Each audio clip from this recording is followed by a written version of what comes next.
તો વાઘોડિયામાં 24 કલાક વીતવા છતાં પાણી યથાવત છે। મીના પાર્ક સમૃદ્ધિ સોસાયટી પાસે વરસાદી પાણી ભરાયેલા 24 કલાક વીતવા છતાં પાણી ભરાઈ રહેતા હાલાકી પડી રહી છે। સોસાયટીના લોકોને પગપાળા નીકળવું પણ મુશ્કેલ બન્યું છે। આ મીના પાર્ક સમૃદ્ધિ સોસાયટી પાસે વરસાદી પાણી ભરાયેલા છે। વાઘોડિયામાં 24 કલાક વીતી ગયા છે। વરસાદ રોકાઈ ગયો છે, પરંતુ પાણી હજી ઓસર્યા નથી। અહીંના સોસાયટીના લોકો મહા મુશ્કેલીનો સામનો કરી રહ્યા છે। વાહનો પાણીમાં પડ્યા છે અને લોકોના ઘરમાં પણ કેટલાક ઘરમાં પાણી ભરાયેલા છે।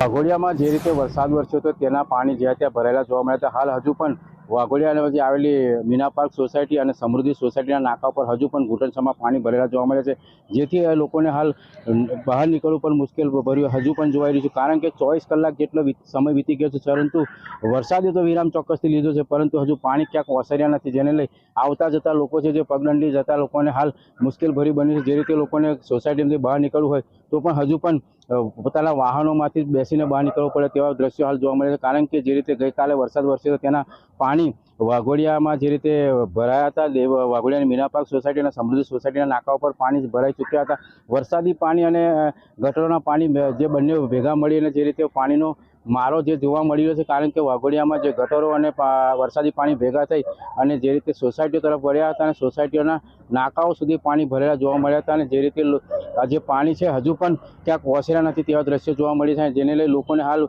બહાર નીકળવું પણ મુશ્કેલ ભરી બન્યું છે। સવારનો સમય છે, લોકોને કામ ધંધે જવા માટે ઘરોમાંથી બહાર નીકળવું પડતું, ત્યારે આ પ્રકારની પરિસ્થિતિ જોવા મળી છે, જેને લઈ લોકોને પારાવાર મુશ્કેલી વેઠવાનો વારો આવ્યો છે। રાજુ મંસૂરી, સંદેશ ન્યૂઝ, વાઘોડિયા।